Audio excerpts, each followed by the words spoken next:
Welcome everybody to the Monday night edition of our Sunday night live show. I'm Dixie Normus, I'm Eric DiGirolamo. and this is Canton Chronicle Live.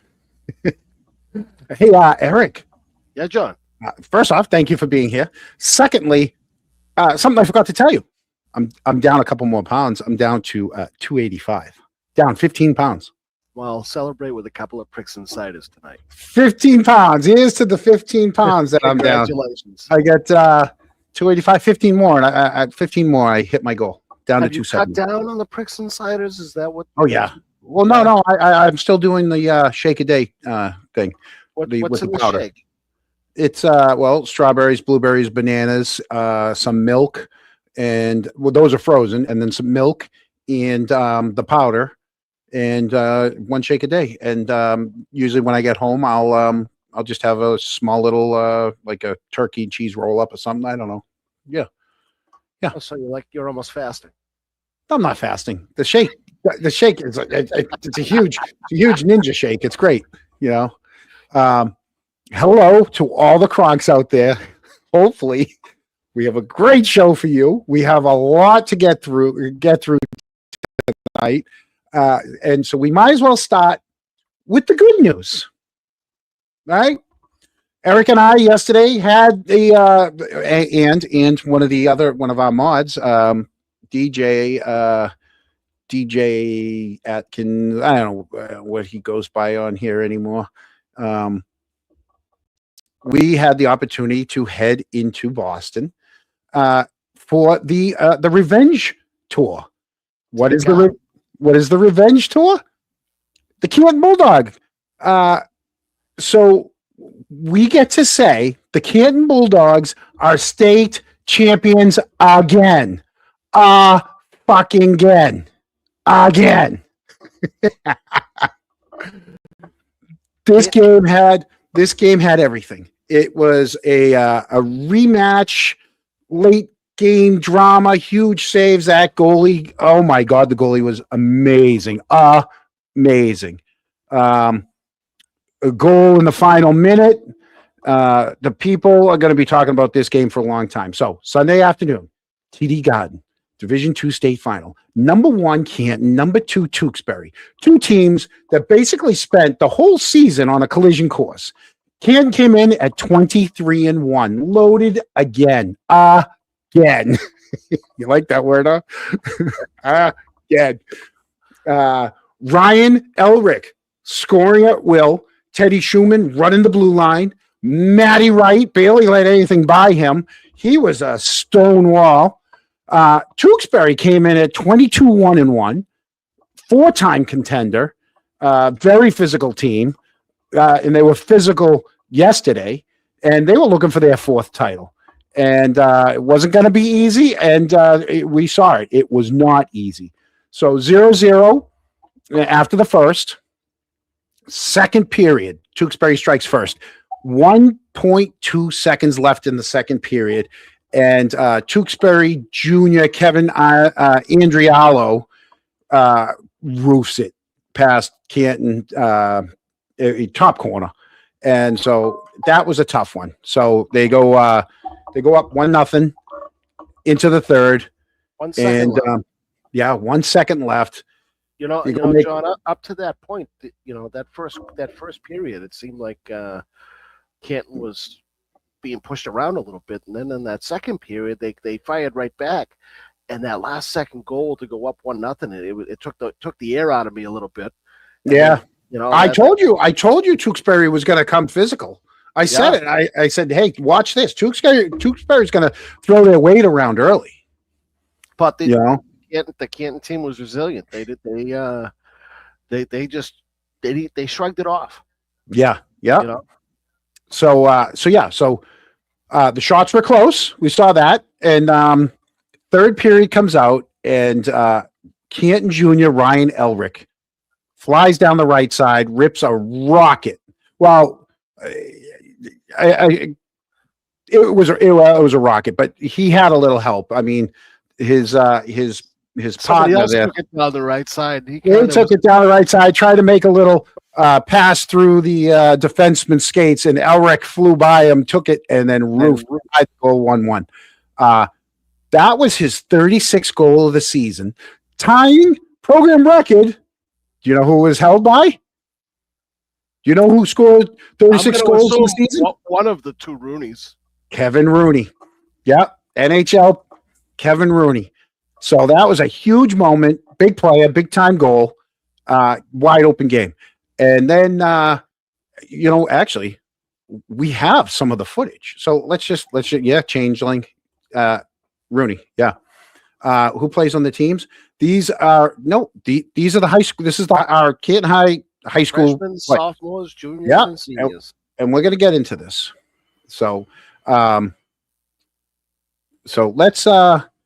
let's pull up some of the footage from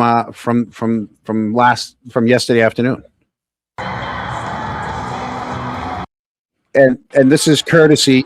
This is courtesy of the MIAA. So here we go. Let's back this up and play it again. There it is. Through the skates. Boom. Top corner. That was something else. Couldn't get any better than that.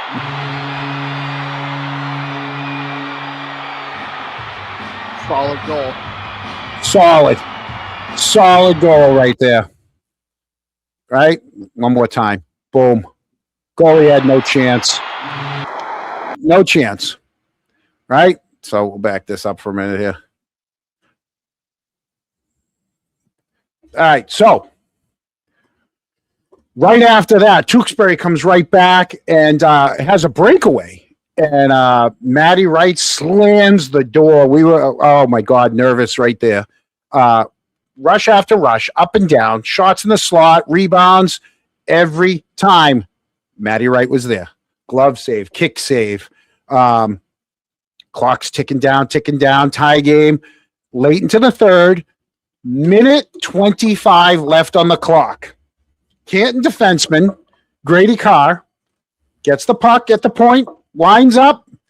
You'll see two Tewksbury forwards dive to block it. Somehow it gets through the traffic, gets knocked down in the slot, bounces right to Cam Gershny. He's a junior in the right place at the right time, slides it far side, 1:22 left. Here we go.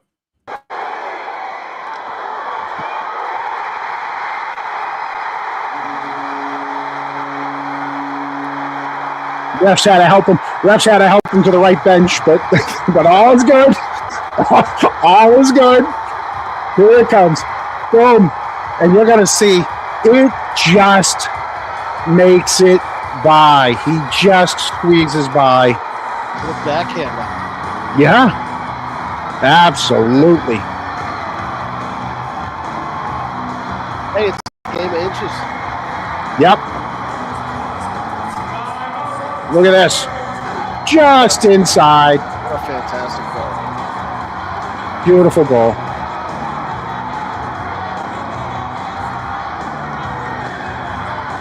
Place, you can hear it. The place erupted. I mean, the garden was so I actually did the math because I noticed the sections. It was about 700 to 800 more Canton people than Tewksbury there. And there were thousands of people there. Yeah, almost the whole lower bowl was full. And to the Kronks, sorry, I wasn't looking at the chat. But yeah, so happy for these kids. And Labanara, let me tell you, there's so many good players on that Canton team, and we're going to get into all their names. So that's 1:22 left. Canton's up 2-1. Tewksbury calls a timeout. They come out, they push, extra pressure, they pull the goalie.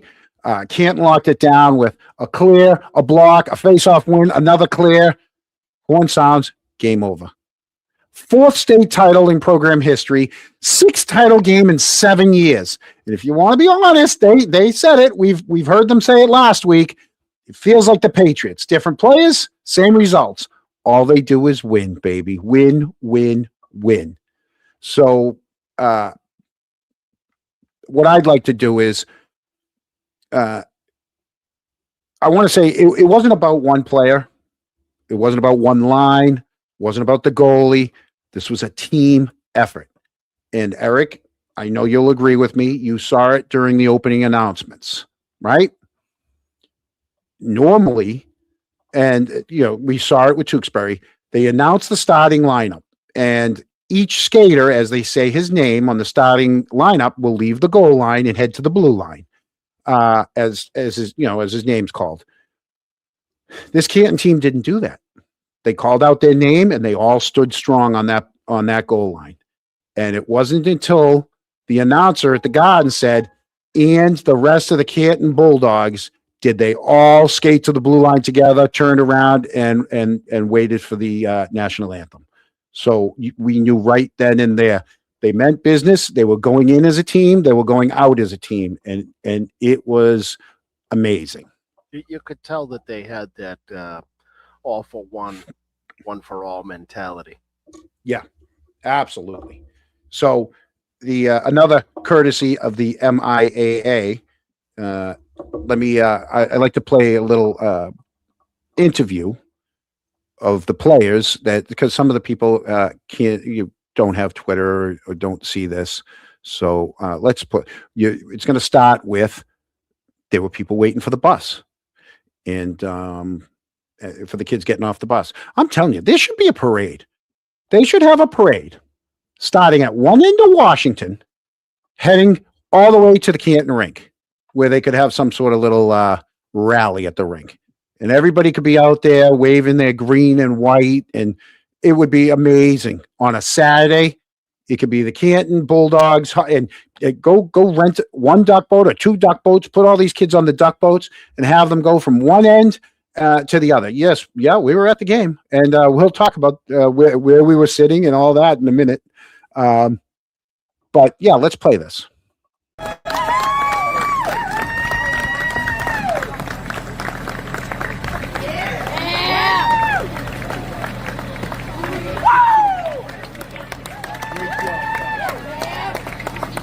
I love how they carry their shirts off. The shirts aren't just thrown in the bag. E2 state champs are in the house, the Canton Bulldogs stake, and I'm going to have these four guys introduce themselves. Matt Wright. Ryan Elric. Teddy Schumann. Cam Grishuni. An unbelievable win for them. It was a tight one. It was a great game, and I got Ryan Elric here, who was on the wrong side of this on last year. How much was that a draw for inspiration for you guys coming into this one?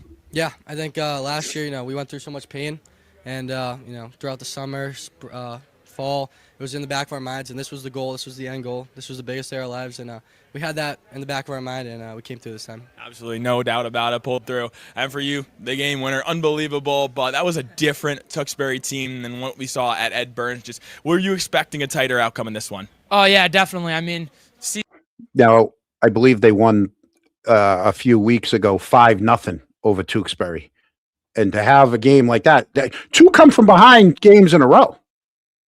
Right? They last week at Boston College, they were down 1-0 and then down 2-0.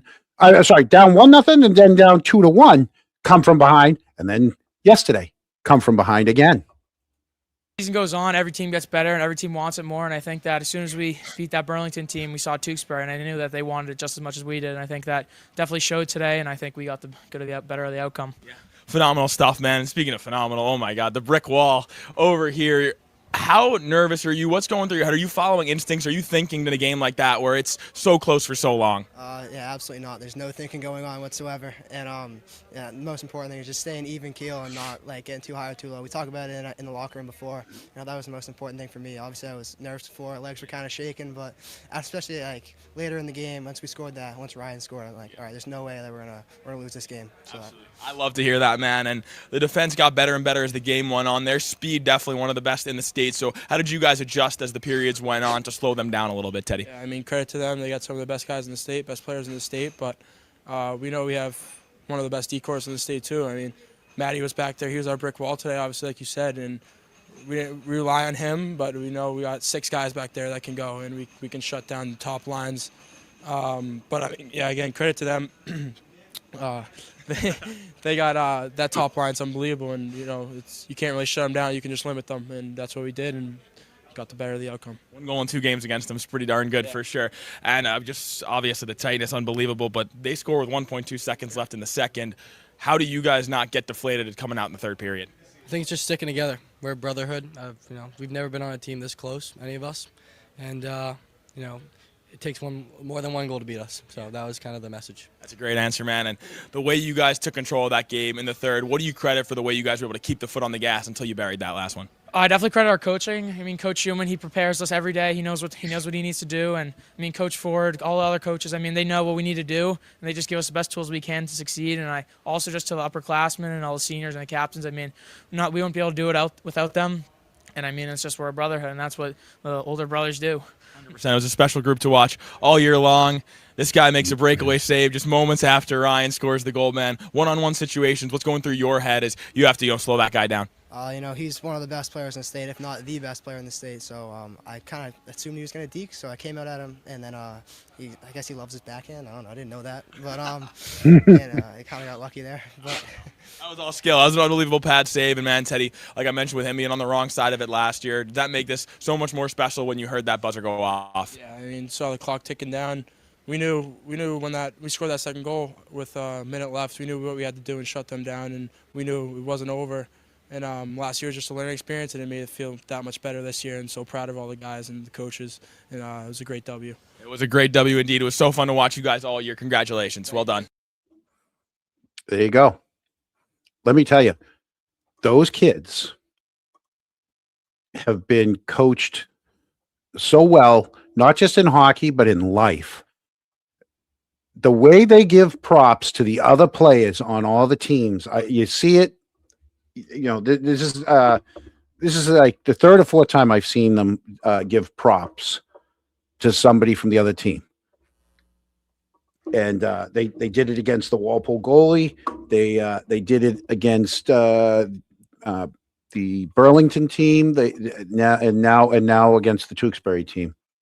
So it was nice not only to see that you could tell the excitement of the kids and the players, but these coaches put a lot of time and effort into it, and you could tell at the end of it that they were just as excited about the victory as the kids were. It was nice to see. It was mission accomplished, a lot of work, and these kids got a learning experience that they'll take forever. So happy to see Scott Conley, a member of the coaching staff. He was goalie my senior year. We graduated 90. He was a goalie. I think he's coaching the D now, but and he was also an amazing skater.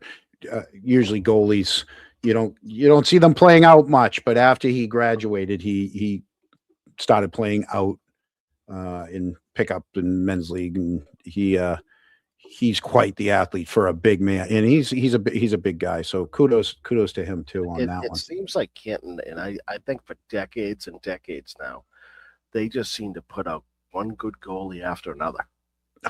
Remember Shorty was, yeah. It was just so many. Yeah. So many. Some maybe even before your time, John. Yeah. Well, wasn't Donnie Smith a goalie? Yeah, Donnie Smith was a goalie. Donnie Smith was a goalie. Yeah, he was a real good goalie. Good goalie. So I'd like to give credit to all of them. The 25-26 Division II state champion Bulldogs roster, and I hope I don't butcher anyone's names. But senior goalie, Matty Wright. Senior captain on defense, Teddy Schumann. Senior defense, Brandon Morris. Senior defense, Grady Carr. Senior forward, they're senior heavy on this team, but they still have a lot of underclassmen. But senior forward, James Howard. Senior forward, Cam Washburn. Senior forward, Liam Conley. Freshman on defense, Declan Kelleher. Senior forward, Cullen O'Brien. Junior forward, John Flood. Sophomore forward, Braden Dickey. And this kid is going to be just as good, if not better than his father. That kid has a motor on him. Defense, Sophomore on defense, Kellen Labanara. Junior forward, Cam Gershny. Junior forward, Ryan Elrick. So you're gonna see Cam back. You're gonna see Ryan back. Cam Lyons, freshman on defense. Kevin Gould, forward. He's another freshman. They had a good number of freshmen on this team. Senior captain forward, Joey Ryan. Sophomore forward, Kellen Porter. Freshman forward, Chase Thomas. Sophomore forward, Gavin O'Toole. Senior captain forward, Andrew Gillis, along with sophomore on defense, Nolan Gillis. Senior captain on defense, Will Doucette. There was a junior on defense, Will Young. Shane Kelleher, he's a senior at forward.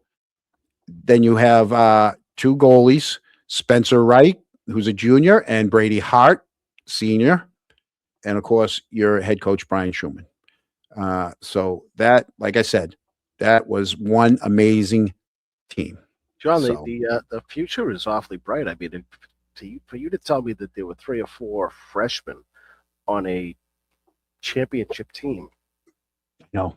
this, and we've been saying this for a long time. I mean, Canton's had a great hockey program for decades, but it looks like the future's pretty good right now. Absolutely. So there you go. Round of applause. Well done, There's boys. your and kudos to Coach Schumann. That's your feel good story of the night. I like that story. I like that story a It's a lot. feel good story. So and now we get into some of the other stuff that a lot of you are here for. What am I going to say? No, where do we start? Well, let's start with hold on. Come on, go lay down. Let's start with my dog going to lay down. Okay. Here's something else that happened today. This was a feel-good story. Nothing bad out of this at all. Right? So every time I feel like something positive comes out about Canton, like the hockey team, the kids, the community, there's always going to be someone online that pops up and says, if you really supported the town, you wouldn't talk about X, Y, and Z. You wouldn't ask questions. You wouldn't criticize anyone. You're destroying the town. It's not how it works, people. Okay? Supporting the town doesn't mean pretending nothing bad ever happened in it. Let me pull this up. Let me see if I have this here. Hopefully I got the, okay. Yeah. So here it comes. Why are you praising the hockey team when all you do is try to destroy their town? And I go, their town? Yes, their town. It's certainly not your town. Okay, I didn't know that people, there was possessive on the town, right? Oh, no. This is coming from a person that doesn't live in the town either, all right? But there's a little difference, okay? Supporting a town that I grew up in, that a family lives in, that I went to school in, that I played on a hockey team on, all right? That other family members that, you can't go home for Thanksgiving, right? They don't believe in that. So supporting a town doesn't mean pretending nothing bad ever happened in it, right? Supporting the town means you cheer for it, means you show up for the kids, means you show up for the community. Okay? It means donating your time, donating money, helping people out when they need it. But it also means you want the truth when something serious happens. This town wasn't hurt because people asked questions. The town wasn't shaken because of these people, right? Let me get a little more on this one, right? So here's the other one, right? So they said, if I truly support Canton, you would not continue to perpetuate absurd conspiracy theories about some of their citizens. This type of rhetoric has helped destroy the town. Don't be a hypocrite. The town's not destroyed. The town's not destroyed at all. The town's actually in very good shape. Okay. You have people that are disagreeing on something socially. Okay. I don't know why we can't agree on the hockey team just because we disagree on something else that happened. Okay. So if supporting the hockey team and supporting the idea that the truth matters, if that makes me a hypocrite, then I guess I'll live with that. So this piece of crap, right, who I'm sure doesn't even live in the town, right, using a fake name, saying that I'm tearing the town apart, okay, who I went into their account. That same account has spent the last year posting things like, Karen got away with murder. She should just go away. FKR ignores the evidence. And they jumped on every thread about Canton. Even though on their Twitter, they have no connection to the town at all. Okay? So they're either one of those true crimers who has picked the other side, or they're a friend living in another state. Okay? Like I said, some of us grew up here.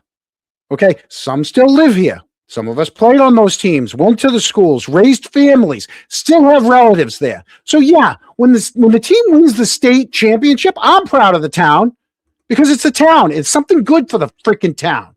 Okay? That town is the kids on ice. They did such an amazing job. And here you are tearing it all down and putting a blemish on it. Okay? The parents in the stands were amazing yesterday. There was teachers there. There was ex-players, there was so, like I said, it was probably 60-40 Canton Tewksbury. But whatever. This one person thinks that, we're tearing the town apart. Okay. You don't get to spend months trashing a lot of people from Canton who think differently than you, calling half of us liars, nut jobs, cult members, and then suddenly you act like you're the one defending the town when you didn't even defend the team. Okay? It didn't tear the town apart. So I take pride in the town. I'm with you. That was a little something that happened today. Sorry. Gotta take a sip. Well, it's Bricks and It's yeah. Well, thank you, Changeling. I think you know that I don't. I'm not picking my words here.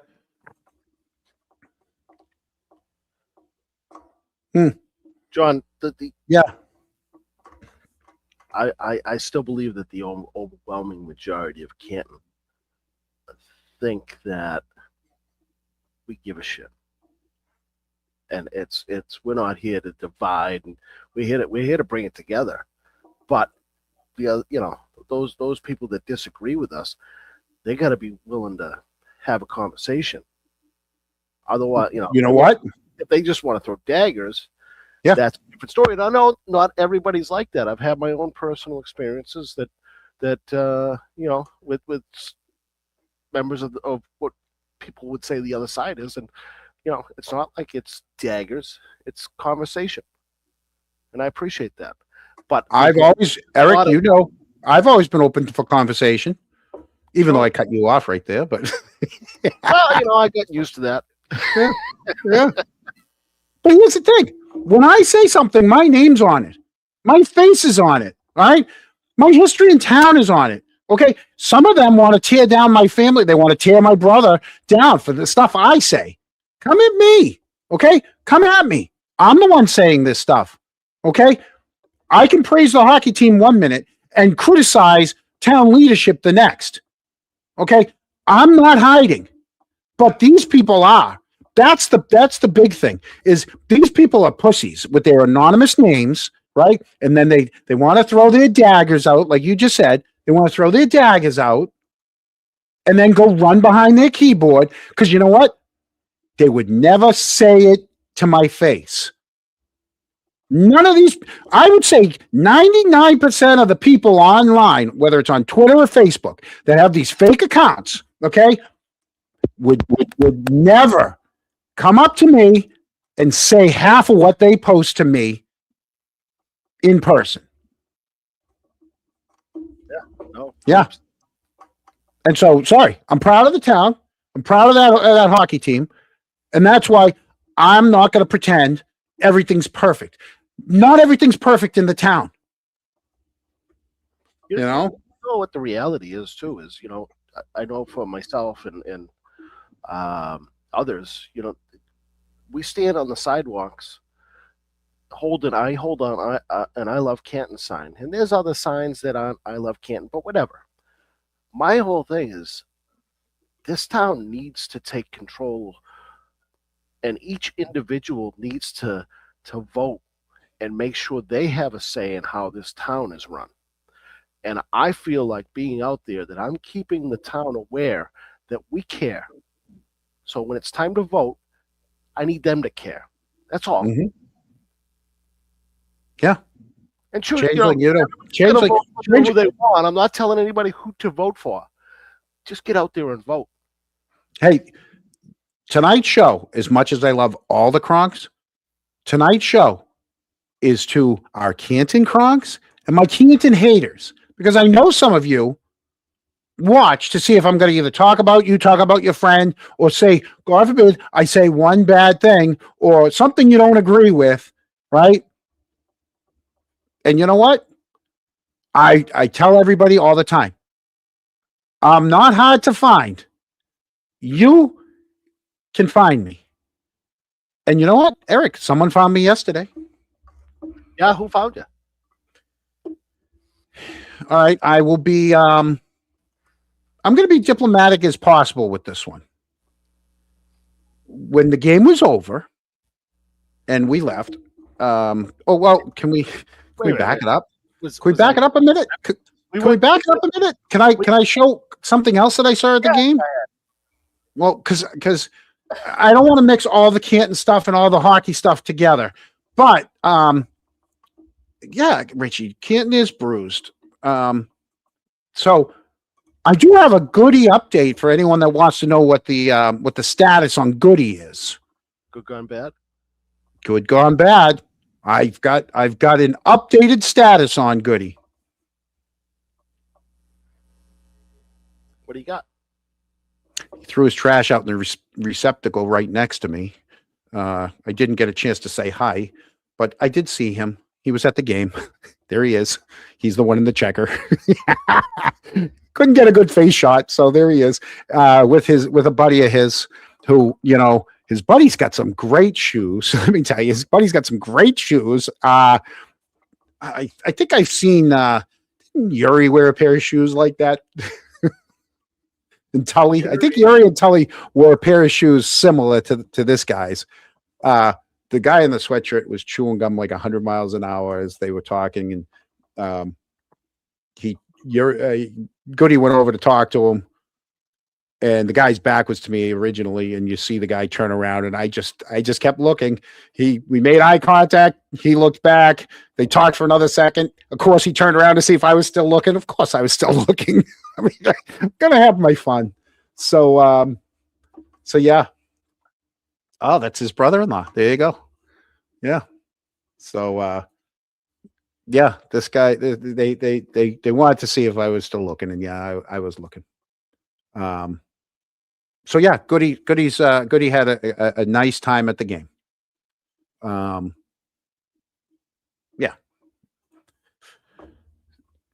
I had a nice time at the game, John. Yeah. Okay. So we go to leave the game.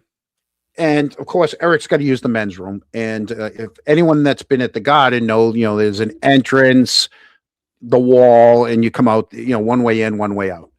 And so I decide I'm going to just kind of lean against the wall, wait for Eric as all the crowd's going back and forth. And a gentleman from Canton comes forward and approaches me. And it wasn't heated, and it wasn't. It was a disagreement. We'll just say it was a disagreement in viewpoints, which I actually loved. The fact that this guy could come up. Cordial? No. Not at the beginning. Okay. No, not at the beginning. Just he wanted to know why I was the way I was. And I said, what do you mean by that? And I know the duck thing really offended him. And he credited me with starting the duck thing, and I said I didn't start the duck thing. That was a Richie Schiffer thing. He started the duck thing, and I said, And he goes, but you made a mockery of it. I go, you're damn right I made a mockery of it. I go, you do know I talked to Helena like for 3 hours before I marched in the parade and, as my duck, just to show that, it's a Halloween parade. And if I want to dress like a duck and have people go with me, I could. And I said to him, I go, what's that? I thought that was for the kids. Yeah. And his wife, so his wife comes over and tries to pull him away from me because she didn't want him talking to me. And he scooted her away. He's like, hey, and because he wanted to be heard. And I was more than willing to let him say what he wanted to say. And I said to him, I said, hey, what if I'm right? He goes, what do you mean? I go, am I still a DB if it turns out that in the end that what I believe is right happened? And he's like, well, I go, no, seriously, what if I'm right? Are you going to come back and then say, you know what? I'm sorry, you're not. You were right. I'm wrong. Right?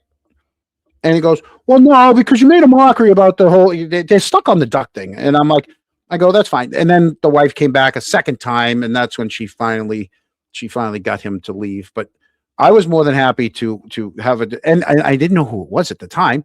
Shook out my hand. I put my hand and I said, hey, who are you anyways? And he told me who it was, shook my hand, and off they went. That's how it should be. Just like it was with Big Daddy at last year's game. The only two people that had any kind of testicular fortitude to approach me. The wife, on the other hand, is not a fan of mine at all. What'd you do to her? I don't know what I did to her. I don't know. I don't think I've ever talked about her. Have we? We've been on the air for a year, so for me to remember every single She told him that I've said stuff about her. The only thing I know about her, the only thing that I know about her is that she had an interaction with Tom Beatty's daughter. Am I correct on that? From what I understand, yes. Okay. That's the only thing I know about her. And we'll just leave it at that.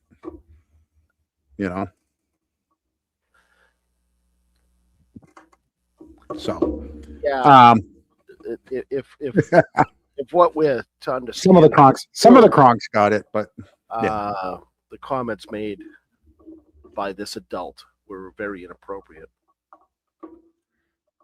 Yeah, but he was, like I said, it wasn't a debate. It wasn't heated. It was a disagreement.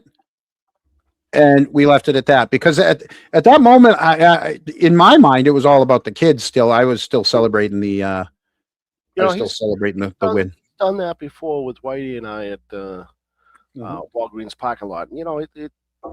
He asks questions. He's again another person who disagrees with our positions, but it's not like he's name calling and all that stuff. No. And I didn't even take offense when he came up and says, I used to like you, blah, blah, blah, but why you got to be such a DB? And I'm like, explain why. So, Iced Coffee Girl, I'm telling you, I wish there was a parade for these kids. They deserve it. 6 times in 7 years, they, multiple championships. There should be something for these kids, something good for the town. Home was great, and but it wouldn't be a bad idea at all to get a parade going through Washington Street. But wouldn't that be awesome? Plan a parade. Do it on a Sunday. Let's make it. Do it on a Saturday, Sunday. Plan it a couple weeks out so everybody can get their signs and their green and white together, right? And actually, it would be better than the block party having a parade from one end of town to the other. Let them film it. Get them 2 duck boats. Sorry, it's a duck boat. Get them 2 trolleys. Down at Ponky, you could get some of those food trucks, and have everybody kind of hang out there for a little while after the parade. Yeah, absolutely. There's a lot of things that can be done here. I think. Or they could go to the high school because there's more parking or something. They could, but yeah, they could plan something. Yeah, a whole street parade for the kids. Absolutely. You know, oh, if they can do a senior parade, they can do that. So there you go. I mean, I think it would be amazing for the town. You know, to see the whole town come out, line the street, line Washington Street. And here's the thing. You know what? It doesn't have to be a duck boat. If they're offended by ducks, get a trolley. Get some trolleys. Okay. I got connections to someone with a trolley. We have connections on here to people with trolley. All right. I'm sure we could get them some trolleys. Open window trolleys. They can hold up the MIAA plaque. Yeah. There's a lot of influential people in Canton. They must know people. Of course they do. You got tons of people that could do this. Not even my idea. I don't even want to take credit for it. I just love to see it. Yeah. You know. So yeah, so there was that was the thing. And which brings us now to the next segment. Kerry well, we saw Kerry, Changeling. Saw Kerry for a period. She sit right in front of us. She sat one seat in front of Eric. I didn't even know. I didn't even know either. She was 2 seats away from me, 1 seat forward. I think when I asked someone after she left at the end of the first, I go, "Well, do you think she knew we were behind her?" And they're like, "Yeah, she ain't coming back." I'm like, "Oh, it wasn't even planned. Wasn't even planned. It was." We just decided we're just going to walk in a section and go take our seats. Had no clue because she came in after us. John, if this was Washington Street, yeah, and I was holding my "I love Canton" sign, I'd have got a big. Yeah, but you know what? That's difference of opinions. She didn't say one bad word to us. We didn't say anything back. No, absolutely no. Just left. Just saying. Eric. Yeah. How do you say this person's name? Juju Julia? That's all you, buddy. Julia. Are you talking about well, let me stop playing the clip. I think you're talking. We're moving on from that now. That's it. Done with the hockey. We're behind schedule, John. We're behind schedule. 43 minutes in. I think the party they're talking about might be, let's bring this up. This was from today. Okay. This is a show. It's kind of a newer show. I absolutely love it. Let's just bring it up. It's got the Loophole Lawyer and Sarah Bonino. It's, like I said, one of my new favorite shows. And let's see what happened today. A semi-secret, very large meeting of the House witness people. And I'm being serious here. I did about 10 minutes before I came on here. Is that what you're talking about? The semi-secret 450 people party for the House defendants that happened just recently?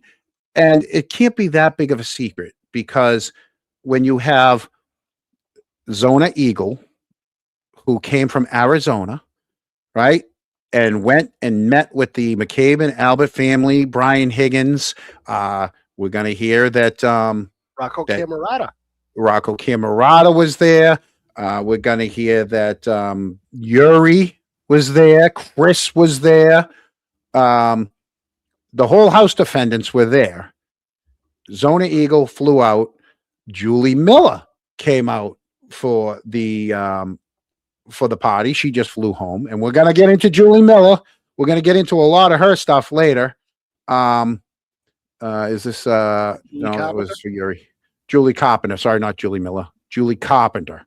So let's hear about this House defendant meeting, if that's what you guys are talking about.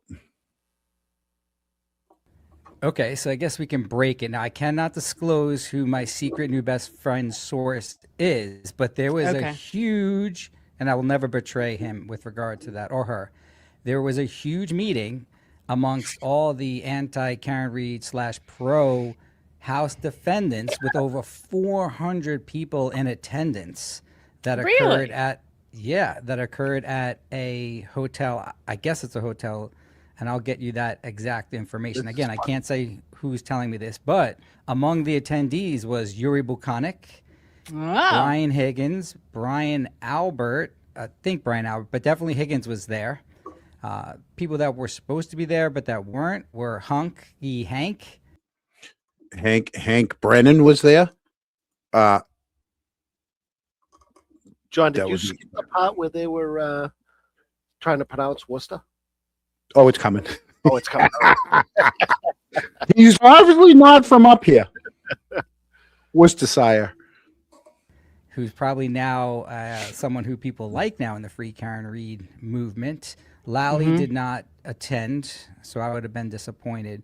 But you have to say that getting 400 people together at this venue without any really video coming out is pretty astonishing. Well, there's no video from Brian Albert Jr.'s birthday party either. So, I mean, they're 2 for 2 on no pictures, no video from parties. And, and don't forget, the Higgins video is missing from Chief Berkowitz's retirement party because Helena tricked Cable 8 into deleting it. I don't know if I think it's astonishing. I mean, I guess they did a good job of keeping it under wraps. I wonder, though. I mean, I have to tell you, I wonder if Karen tried to do the same thing, how many people would have showed up? Right. Interesting. Now I'll get to the location. It's called the Worcester. You can pronounce it Regency. Yeah. Worcester. I think is it Worcester or Worcester? Yeah, you pronounce it better than Worcester? What? No, wait. Worcestershire? Let me look at it. It's out. It's out west. 495. The Leo Minster. Worcester Regency. Yeah, Worcester. You pronounce that It's in Worcester? Worcester. I think so. I think that's How does Worcester. it? So, Everyone makes fun of me when I make these pronunciations. All right, so go ahead. What's your take on that? Because that's so 400 that's not people. actually in Boston, though. I mean, that's actually like what, an hour away, I guess, from Boston, further west. I don't know. I mean, it's interesting. I don't know. Yeah, Worcester. Thanks, Ginny. It's Worcester is how Jen McCabe might say it. But yeah, I don't know what to make of that. I mean, good for them. I think hopefully that ends up backfiring for somebody like Yuri Buchanan, who currently is, has a civil charge against him, and because of his employment, that could be a huge payday for Karen. So good for him making those kinds of choices still. Are you saying that we should all support the donations to the House Defense because that money will eventually make its way to Karen Reed in terms of the settlement? I don't know if I'm saying that. I'm just saying that, is that what it was? Was it a fundraiser? I mean, what was the nature of this meeting? Do we know that much? I had asked my secret source that, and he stopped from yelling at his mom for a few seconds and said, I can't disclose that part. There's a hint right there. Okay. There's a hint right there who his source is, and somebody mentioned it earlier. I mean, I think maybe Goat Boy might portray this person in some of his videos from an attic. And his mother was yelling at him. Correct. Yeah. I wonder if they took limos out there. Nope, more of an attic. Dennis, you might have it. Of it. So I don't know what the secret is. Okay. I have a guess. I mean, my guess would be that it's some kind of like campaign or more organized campaign to do things, to market online or to try to stop people like us from, speaking ill of them, I'm guessing. Something along those lines. That would What be you mean us, white woman? I'm not in any camp one way or another. I just try and convey the facts. Right. I know. You're right. Me too. That's the problem, though, right? I mean, you're right. I would just... Eric, haven't we been just trying to go through the facts or go through the trial? No? John, every single one of his video clips ends with Brian Higgins killed John. I know. Every single one. Yeah, everyone. And he doesn't have a horse in the race. He doesn't, and he's going to tell you he's middle of the road. He doesn't Yeah. care. I'm not saying he doesn't care, He's but got Plevin feeding him info. we would love to have either one of these two on. I've reached out to one of them. I don't know how to get a hold of Loophole. I don't have connections to him, but and I don't think it's in our budget. But I mean, we can. It doesn't hurt to ask. So yeah. Oh yeah, maybe that's the connection that maybe Kevin, being from Worcester, might have yeah. Did he bartend the event? I don't know. Maybe maybe he knew. Maybe he knew someone. Maybe he had a connection to somewhere out in Worcester where they kind of got him something. Say that seeing as you're the one who comes out the most aggressively against Brian Higgins, you're probably pretty high up on the list. But you know what? I don't really care. I mean, this is one of those situations where the truth is just so heavily weighted on our side. And I've been doing a lot of investigating, so this was part of what I wanted to talk about today. So maybe it's like the perfect timing. And despite all the other evidence, literally that physical body laying in that specific spot, given the amount of snow at that time and the lighting and everything else, is okay. I got to back this up for 1 second, because this is what I've been yelling at all along too. I've been saying from the beginning, and this is why I feel the way I do. This is one of the reasons why I feel the way I do.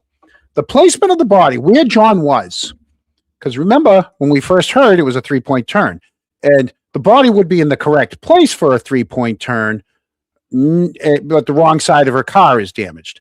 The body would have been in the right place if he had come running out of the house or walking out of the house and decided he was going to start walking to someone else's house or walking home or walk out to get picked up and got hit by a plow.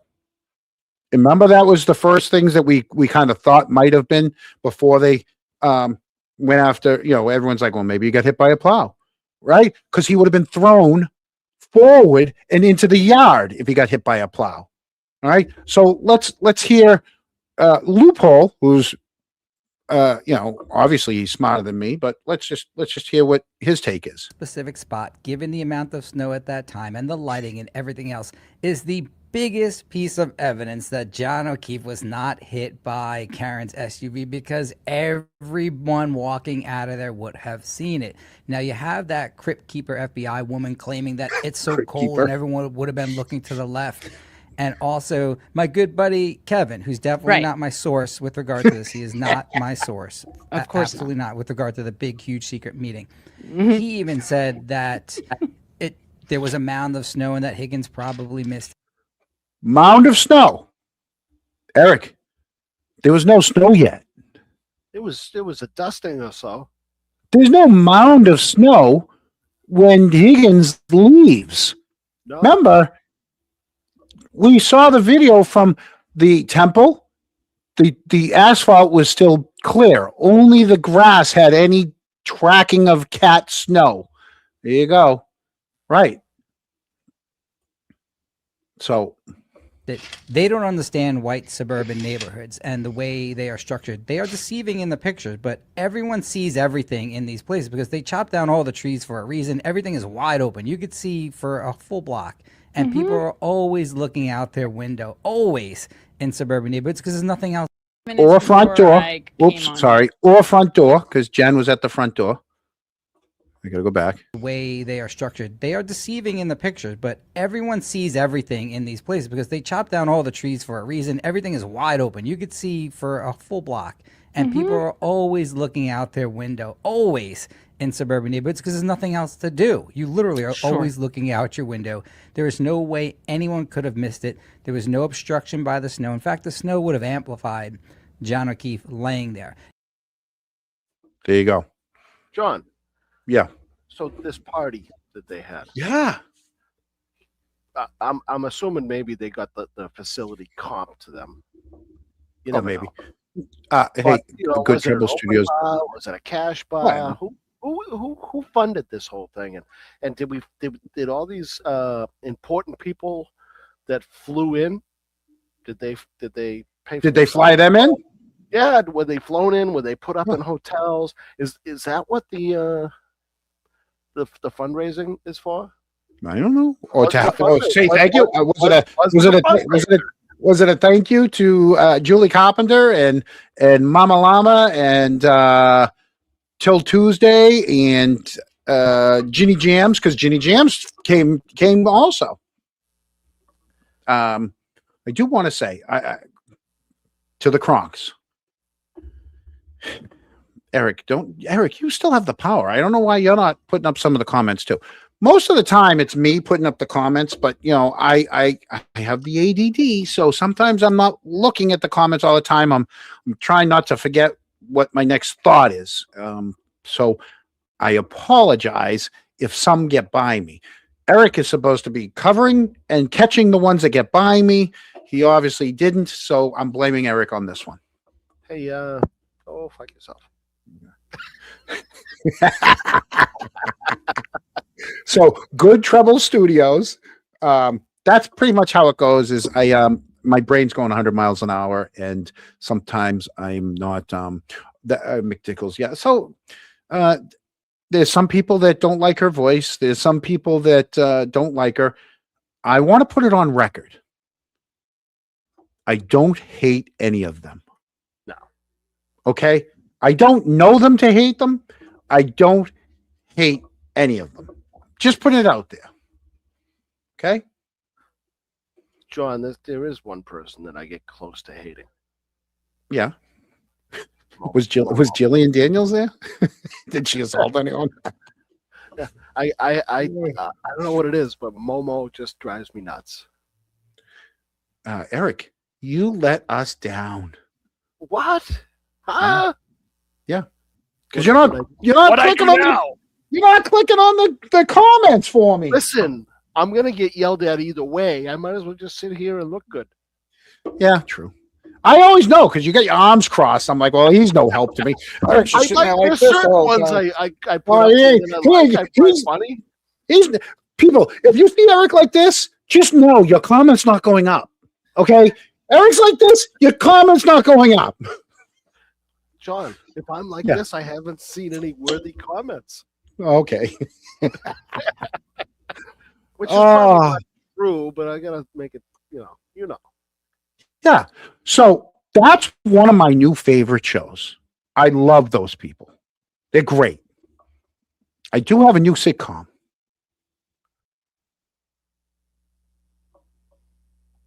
You got a what? A new sitcom that I like. Yeah, which sitcom is that?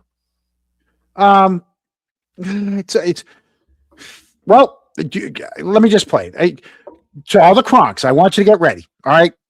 Slow down your chat. Okay. Because I've got permission from the network itself to play the open of this sitcom.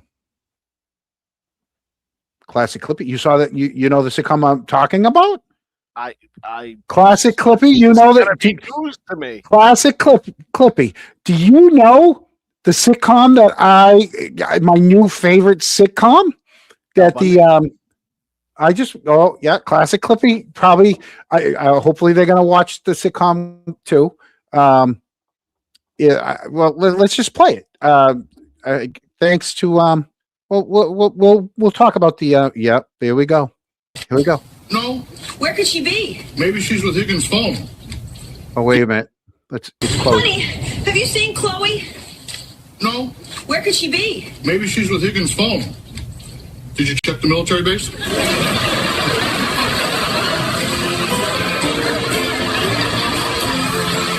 There ain't no party like a McAlberther party. There ain't no party like a McAlberther party. There ain't no party like a McAlberther party. There ain't no party like a McAlberther party. Now they're out here calling us the House Defendants. How the hell do we even contest this? Guess Karen really wants her vengeance. Oh shit, now we're known as the House Defendants. House Defendants. We the House Defendants. We the House Defendants. It's not pleasant. It's not pleasant. be a House defendant? Okay. Fervent is amazing. I didn't do it. Not me. I just saw it along with everybody else on Twitter this afternoon, and I reached out and I said, "Hey, do you mind if I play that?" And they absolutely go ahead. So, thank you to Fervent. If anyone hasn't seen it, go follow Fervent.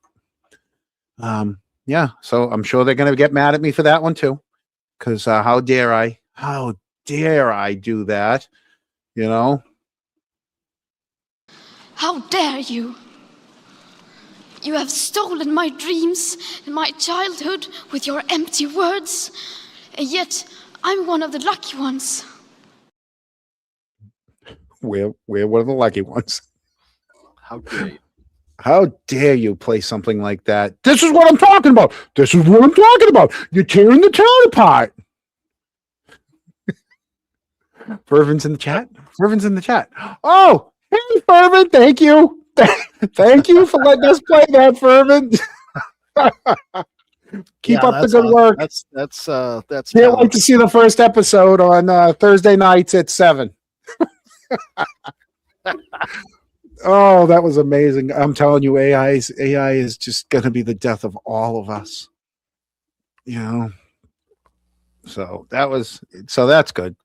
All right. Well, let's move on. I told you we're going to have a lot tonight. Jesus, we're 8 o'clock, Eric. We're not even halfway through. You didn't even stop planning this show until this morning.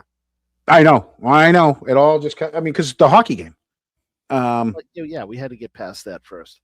Well, Dennis, on mine, mine's the petty for you. They get How many more 15 days to give me. March 31st, it's due. Why so long? March 31st, it's due. Because they get 15 days to get me the 644 emails. Oh, okay. Yeah. What do you think they count?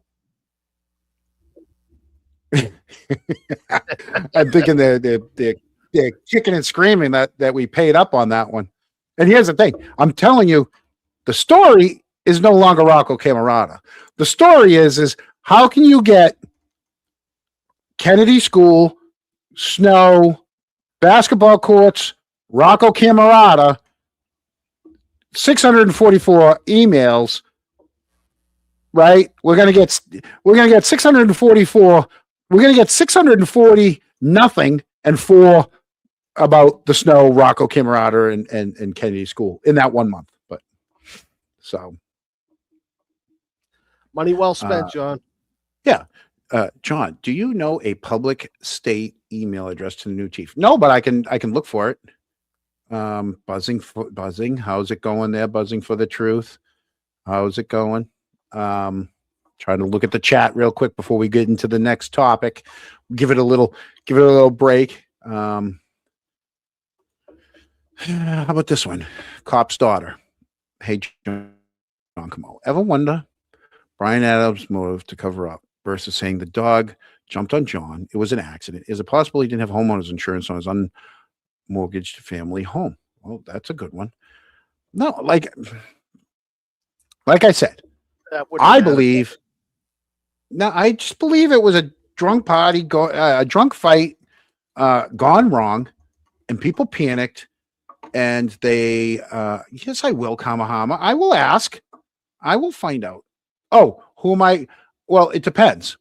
It depends on the FOIA request, and well, they're not FOIA requests. They're public records requests. Records requests. Yeah. FOIA is federal public. So records. Correct. So the one I did, because it talked about the Kennedy School, and Rocco had said that they asked the town. I went to the town, and the town also told me, well, that's only what we have. You'd have to ask the school for their stuff too. So it depends on, and most of the time, the records request would either go to the police, depending on, if it's something with the police department, you go to the police. If it's something with the town, you go to the town clerk, and she's the keeper of records. You go to the town clerk. unless it's something else with the select board, or I mean, it depends on what it is. If it's something with the board of assessors, you go to the board of assessors. So something with the, it really depends on the question you have. So does that help, Hama? Hopefully.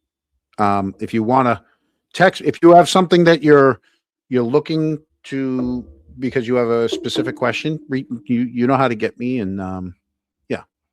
So, how about there was in our row, not to get totally back into the hockey, we had one of the worst Canton High School goalies with us at the Canton hockey game. What? What do you mean? One of the worst? He knows I don't mean almost that. the starter. He knows. Yeah. So, yeah. Who started in front of Havity was. Johnny Conley? No, so my senior year, it was Johnny Jorgensen and Scott Conley. Havity was a year older than us, so it would have been. Yeah, I don't know who started ahead of.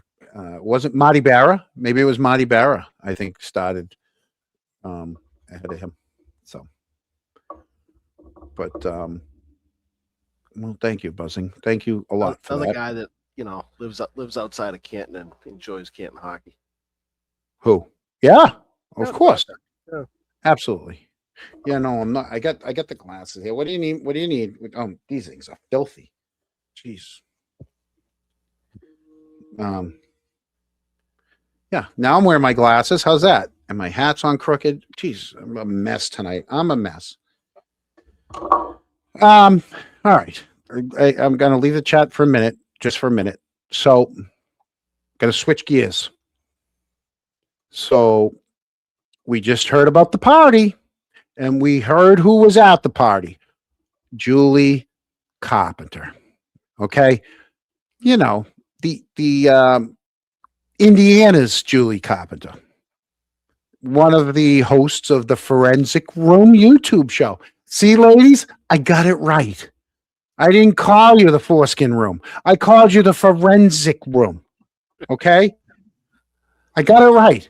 They're the Forensic Room YouTube show. Can you spell it? Can you use it in a sentence? It's FOUR because it's four ladies. That's why we call it the forensic.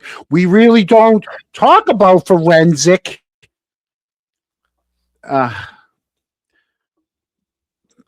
Buzzing. Should I get into it? Why not? Listen, the truth is the truth. Whatever happened, happened. Okay, here's the truth. The in between periods, I like to walk the concession hallway just in case anybody wants to say hi to me or wants to approach me. I don't just sit in my seat. And you know how sometimes I wasn't stirring the shit. I had a smile on my face. I was very inviting, and I walked by myself. And yes, I saw Lanka. We were like two ships passing in the night, me and Lanka. On our own. We were over here on our own to Dracaries. But we saw each other. He's not a fan. Not a fan of me. How do you know? So the concession stand, you know how there's a huge group and then there's like a little bit of emptiness, and then there's a group and there's emptiness. Well, I was in that emptiness, just minding my own business, and going the opposite way as me was Goody. And I decided I'm not changing my lane course. I'm walking my way, and he decided he was going to walk his way. And I had everything. You know, when you have that devil on one shoulder and you have the angel on the other shoulder, I had that devil telling me, go ahead, do it. Good, gone bad. Do it. Good, gone bad. But I was good. I was good. I didn't say a word. And we passed inches away from each other, and the eyes were locked the whole time. And as soon as you stalemated with Goody. It was a stalemate. It was a stalemate. You stalemated with Goody. Oh, we stalemated, and I had all I could do from going good, gone bad. I couldn't. It was in my head. And I said, don't do it. Don't do it. It's the hockey. You're here for the hockey team. Don't do it. And I didn't. And Good. About not even 20 seconds later, someone approached me on my right side, and they had their child with them. And he said, John Camo? I wanted to pull a Jen and go, no, that's my brother. I didn't. I didn't. I said, I am.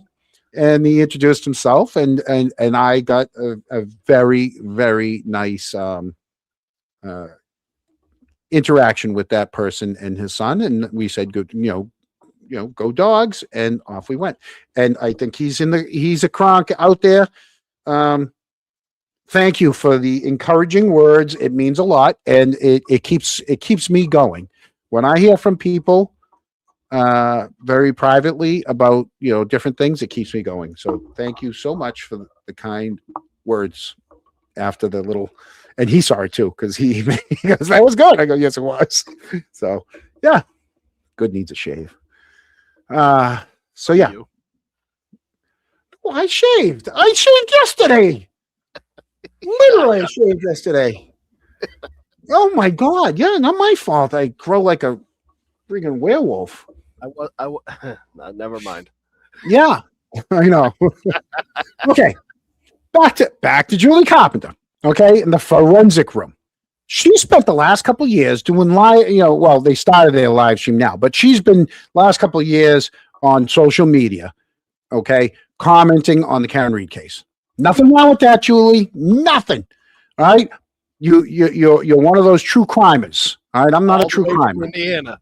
All the way. She's an Indiana true crimer. Her and Till Tuesday and Jimmy Jams.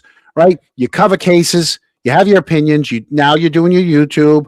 I know Till Tuesday does her YouTube. Fine. Okay. What's wild is her level of fixation on Canton from Indiana. Unless maybe she's getting paid. I don't know. But the criminal trials are over. It's just a civil case now. Half the country's moved on, but not Indiana. Not Indiana Julie. Right? She's still clocked in. Full shifts, overtime, holiday pay, double time on Sundays, flying out for the double secret probation Worcester house party, right? She's clocking more hours than an MSP sergeant. And glowing reviews. Great. She loved being in Massachusetts. She loves it. Okay. And what she wants? She wants us to stop talking about Colin, stop talking about the alibi, stop talking about the witnesses, stop talking about the case. Meanwhile, what is she doing? Every day she's tweeting about Canton. She's tweeting about Colin. She's tweeting about who messaged who back in 2023, right? She's pulling up posts from 3 years ago. Okay, I went through her Twitter. And there's nothing about John O'Keefe. It's all about the Alberts and Karen and people. None of it's about John O'Keefe. So that's how you know she allegedly she's a paid shill for the House defendants, because she's not doing this on her own. Okay, here's another perfect example: St. Patrick's Day parade in South Boston. The whole Boston, all of Boston police were on duty. Okay, they were all. It's one of those events like the Caribbean Fest where it's all hands on deck. Okay, and so the Boston police are all on, and so on a lot of the Mass State Police Department. Hundreds of officers, multiple departments, crowds, over 1 million people. Right? She could have posted any photo from St. Patrick's Day, any officer, any department, any random parade shot. What does she post? What do you think she posts? I must have missed it. You don't know. You didn't see what she posted? Oh, I hold on. I think I have it. She posts Yuri. Oh, Yuri. She posts a picture of Yuri at the party. You got it. Yeah, I got it. Hold on. John, Is it Yeah. right that Yuri, a state trooper, that worked full active duty state trooper, is going to this party? Sure. The one that was involved in investigating. You got me on this. How is it that a state trooper who investigated what happened to John is now, and he's still a state trooper, is now going, well, he's a Stoughton guy, but is now going to their parties and now donating to, like, he's right up front with all this stuff. Yeah, let me pull this up. Give me 10 seconds here. Hey, take your time. Yeah, I know. Well, I know. All we got is time tonight. I mean, this is jobs now. this is- I mean, this he is- got this the is- detail at the St. Patty's Day parade in South. he got the detail. That's a good paying gig Oh, absolutely, it is. Here, let's with pull it this with entertainment. image file. Hold on. Here it is. Right. So, boom. Let's add this. There he is. Happy Monday to all those who have dedicated their lives to public service. Your service is so appreciated. Looking sharp, Right. Your hands in your pocket. Yeah. You forgot his dentures that day, but that's all right. Whatever. Anyways, she posts the one state trooper she knows that's going to get a reaction from everyone. And then she acts shocked when people react. Okay. That's called engagement farming, Julie. Okay.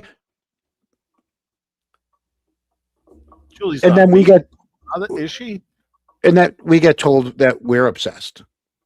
We're the ones that live here. So you're in Indiana posting pictures of a parade in Boston of Yuri. Where's your Indiana parade? There's no Indiana Irish parades. Just checking the chat real quick. He I hear does. So that's how it starts with her, right? So the loudest voice in the room is coming from 900 miles away, refreshing her Twitter every 30 seconds, waiting for one of us to go, to post something that she can be outraged at. Oh my God, you posted something about Colin. Leave the kids out of this. And we're going to get to Colin in a couple minutes. I know you guys hate when I talk about Colin. We're going to talk about Colin, Julie. Carpenter is the National Enquirer. Yeah. So, tell Proctor Yuri's not. Yeah. They want to say I'm obsessed. At least I have connections to the town. She's got nothing. But, so, you know what? I'm going to get to Colin right now. I'm going to, Julie, so you don't have to fast forward and look for this, right? Okay. I'm going to get to Colin right now. Okay. For years, and this goes because again, they love sharing things that are 3 years old. Okay. For years, we heard about same thing, right? He's the big athlete. He's lifting, party scene, loud personality. He's always in the mix, right? Every town has those kids, right? The jocks, right? I was a jock too, but I didn't act like a jock. But now they want us to believe he was an altar boy who never got in a fight, never did anything wrong, never raised his voice. He didn't party. He got rides from Allie all the time. He was a good boy, never fought, right? Well, which one is it? He can't be involved in a confrontation. He's a nice kid. Leave him alone. He's very close to his cousin, half cousin, 2 times cousin Allie. Okay. But a lot of parents, like I said last week, we might be the ones waving the flag, but there's a lot of parents in the town that remembered some of the earlier years. Okay. And some of those parents see what's going on and they say, I don't want my kid going down that same road. Okay. That's called being a good parent. Okay. Not saying, hey, you should let your kid learn how to drink and puke so that all goes well when he goes to parties. Okay. So what makes us shake our heads is when we see the messages that get floating around for 3 years, right? The stories about the party culture and the drinking and the pressure that they're putting all these kids on, right? Like, what parent is okay with these keggers? Like, usually you were supposed to hide that from your parents. You didn't want your parents saying, oh yeah, get blotto drunk, puke, you'll feel bad. Like, who's teaching these kids these things? Right? No parent should be encouraging these kids to get sick just to prove that they can drink. Not being tough, it's not being cool. All right. And I don't care if they say, oh, Camo probably wasn't in the in crowd and he's just jealous. I'm fucking 54 years old. I can drink with the best of them. I'm not jealous of anything. Okay. But I'm not out there telling everybody, oh, I got fucking trashed last night. Okay. I don't go to school stinking of booze. I don't go to work stinking of booze. I know how to drink, and I know how to drink responsibly. But apparently, some of these people in Canton aren't. And I'm not saying this kid's guilty of anything that may have happened later, because I keep on saying, even though they want me to say, why don't you tell us who did it? Tell us who did it. I don't know who did it. Okay? I don't know who did it. And I'm not saying he did it. Okay? But you can't rewrite history and pretend none of this ever happened. You can't spend years talking about how tough the kid is, and then all of a sudden you go to court and you throw a little checkered shirt on him and say he just got out of St. John's. Pick a version. So there you go. That's my little Colin rant for tonight. You ruined his life. Well, let him flip pizzas. His father bought himself a business. Give the business to Colin. He'll learn how to do it. He'll buy himself a business. I honestly, Buzzing, you know what? I've got very firsthand knowledge that they were looking at Lucky. Hey, John, I need to take a minute to say hello to my wife. She just got home from work. I'll be right back. All right, buddy? Well, look into the camera and say hello to her. No, I'll be right back. Nah, I'm kidding. I'll keep going. We'll let Eric go give his wife a kiss because she just got home because she's making all the money. You know, he's got a sugar mama. So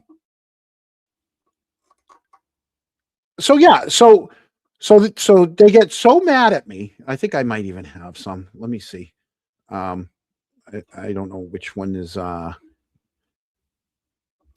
thought I had it, but yeah, they get so mad that God forbid I ever say anything. Oh, and back to Yuri, right? Here it is. Okay.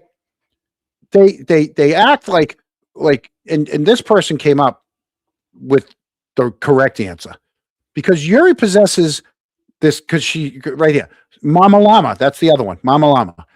Yuri is a veteran law enforcement officer and former United States Marine, a man who enlisted after 9/11 to defend this country, risked his life in service, and earned the nation's trust through top-level security clearance, protecting Marine One, the president's plane or whatever, right? And this person says, yeah, because he possesses this clearance, he knows not to lie, especially under oath. He lied about Proctor, another that they defended. Proctor was the lead investigator. Yuri was with him all day. Okay, we saw Yuri on trial. Who did you give this to? I don't know. What do you mean you don't know? There's only 4 people in your office. I don't know. And then what about these statements? Well, if anything that's been written by me or anyone in my department, it's gospel. Yet we find out it's not gospel. And then you see all the inverted stuff. This is why we're mocking him. He's earned everything he's got. There was no snow that morning. We saw it. And he's got to go shovel out his driveway. A fellow officer is found in someone's front lawn. And the first thing he does, and he's got a 4-wheel drive truck because he's the one that was driving. Remember, he decided he was going to drive so Proctor could use the phone.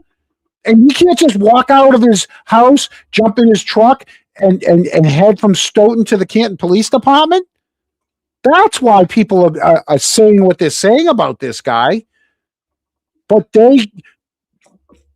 Julie and Mama Llama, they see no wrong in anything that these people do. Nothing. And Eric's back. What I miss? You missed the fact that, Yuri has a 4-wheel drive vehicle and he still had to shovel out his driveway before he headed to the Canton police station. And then they wonder why. And then, he doesn't remember who he gave evidence to back at the Norfolk County District Attorney's office. And that he thinks that everything that was written by him or any of his colleagues as gospel. I think, did I recap that all right? I appreciate that. It definitely refreshed my memory. There you go. Yeah, they're not. They're not. And we're going to get into what their next show is too. So Julie Carpenter, Jenny Jams, till Tuesday, and Mama Llama. Oh, Mama Llama. I guess remember they spoke so much about Karen having to move back home. I hear, Mama Llama, you're back to Stoughton. You're no longer in Franklin. I guess you're in the same situation as Karen. You're back in Stoughton, but hey, keep running with what you want to run with, and she's one. Mama Llama's one, right? She's the one. Mama Llama's the one that's saying that nobody has read Karen's 54-page motion. Right? The witnesses haven't read a single page of that complaint. She put that on Twitter. Okay? And that's interesting because those same witnesses are defendants in a federal civil rights lawsuit filed by Karen Reed. Right? The complaint alleges the investigation was steered away from people at the house and towards her. It names the investigators. It names the Alberts. It names the McCabe's. It names Higgins. Okay? And because civil rights claims are involved, the case moved to federal court. And the witnesses, she says they haven't read the complaint, but they filed a motion asking a federal judge to throw it out. So how do you not read a complaint, but then ask a judge to throw it out? Something doesn't seem right there, John. No. But remember, she's one of the voices. She's one of the 4 voices. Okay. Common sense isn't running wild. And anything you hear from her, because she's such good friends with Jen, is going to be, pretty much take it from Jen. Okay. So Mama Llama, they called it, right? They want the federal judge to throw it out. They're calling it revenge. They're calling it fiction. They call it retaliation. So again, they haven't read the complaint. They file motions about it on the deadline, but they didn't read it. Okay. And how about this? They used words in it. We will fight. We will not be silenced. Well, what is it? You haven't read the complaint? Do you speak for Mama Llama? Does Mama Llama speak for you? What? I don't understand anymore what some of her, I mean, I've never seen so many people angry tweet before. Do they still call it tweet or angry X? Or angry post on X. Tweeting on X. Tweeting on X. Angry tweet on X. Angry tweet on X. Okay. So it's a virus. Okay. Not only that, okay, they now are advertising for their next show. Okay. So the forensic room says they're going to break down that amended complaint line by line. If you haven't read it, how are you going to break it down line by line? Yes, Gina Marie, 450. Sorry, I wasn't looking back there. 450 really attended? We don't know how many from Canton. Yeah.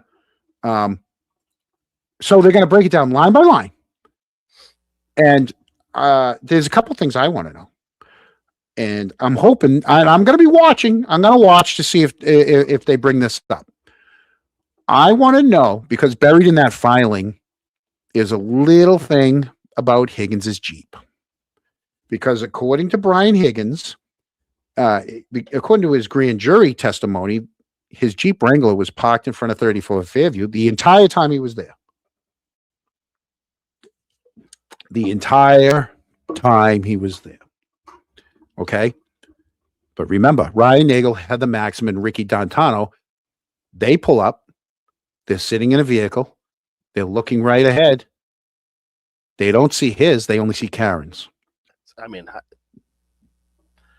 all three of them. Okay. So now they want us to believe. Trials, right? 2 trials. No, and the grand jury. And the grand jury. And grand jury. All Grand three of jury. them Okay. said multiple occasions under oath that the car in front of them was Karen's. Yep. Not Higgins. With a plow on it. Okay. So in front of a grand jury, he says his Jeep is there, but 3 people don't see it. Okay. And Jen, Jen sees it. Brian doesn't remember. Allie doesn't mention it. Colin doesn't mention it. Matt mentions it. So we're supposed to believe that it's parked out there the whole time. And it's a ghost Jeep, a stealth Wrangler. We should call that should be called the stealth Wrangler. We need Fervent or the Muppet Man to make a stealth Wrangler, a stealth Wrangler, right? So I got a feeling the Muppet Man's on it already. stealth Wrangler, right? So I got a simple question for them. Okay, this is my prediction on their live stream. Okay. Option 1, they're going to say, everyone forgot. Option 2, it wasn't that important. Option 3, they didn't notice. Option 4, they're going to do 45 minutes about Apple Healthcare, and they're never going to say anything about Higgins' Jeep. Okay? So I'm going to wait for paragraph 79. That's the one about the Jeep that nobody saw, and see what the forensic room say on their next live. We'll see what happens with that. The B2 Wrangler. I like that. Yeah. Yep. Yeah. So they're going to go through that line by line. So they must be reading it today. And that's the other thing they're going to say. At the time of the posting, nobody read it. But then we read it, and now we're going to go through it line by line. That's why it's taken so long for us to do our show. John, I think we should go in this show. Me and you. Yeah? See if they're willing, collaboration. Let's talk it out. Let's talk it out. We can. Well, we can. They need to be willing to. Right. Kamahama, we can go to a quick commercial. Hold on. Careful. Once you have had a Prixon cider, you will want it all night. Be careful of that stuff. That stuff will get you. There you go, Diane. You got it too. You got your break. Everybody wanted the Prixon cider now. Yeah. Oh, you know what? I've had 4 Jeep Wranglers, and I used to put the hard top on by myself. I would crawl underneath, press it up, walk it, put it up in the attic of my shed for John, you still shovel seven people's driveways. You carry mattresses all by yourself. We know all about it. I still. You don't wear socks and skates. We got it all. We got you figured out, buddy. How's your big toe? Mary, we're still trying to figure out how to. Oh my God! So okay, all the skins off, new skins in. It hasn't made any prints yet, so it's that real thin, very sensitive pink skin. Yeah. Just so you all know, John at the game in the garden took his big toe out of his boot. Somebody asked. And showed a crunk. They asked. He showed. I asked. I stepped back a couple of feet. It's not ugly anymore. It's very pink, very thin skin. No, there's no print on it yet. So I mean, if I wanted to commit a crime and use my feet, I guess I could get away with it with no feet prints. Yeah. Right. Yeah, I don't think Jen would allow us on their show, but whatever. Yeah. Listen, the offer's there. I mean, if they're serious about it, I mean, I don't. You know me. I don't like. This is the only show I want to do. Right. But I'll go Higgins, on their show. Scotty says Higgins Jeep has a cloaking device like like Wonder Woman. It was like Wonder Woman's jet. That's what I think it was. He parked it, flicked a little button, and it went invisible. It's stealthy. That's what they have to do. Could they? It's the stealth Jeep. It was the stealth Jeep. You know, like there's like the Saharas, and there's all the different types of Jeeps. Yeah. Move it along. See, that's what Eric was supposed to be doing. I told Eric he was supposed to move it along. You know, I'm like, hey, Eric, you're supposed to get us to move along. We still got like 24 minutes we got to figure out. Oh, all right. Well, the next one's a fun one anyways. So we're done with them. We're done with that. Now here's the well, it's not boring to the Canton people. Okay. Some of you people, the Rubicon. There you go. Wait, Loophole's in here? Loophole's in here? Loophole's in here. Outstanding. Loophole, we love your freaking show. Where is Vince? Now I got to go through here. There he is. Loophole Lawyer.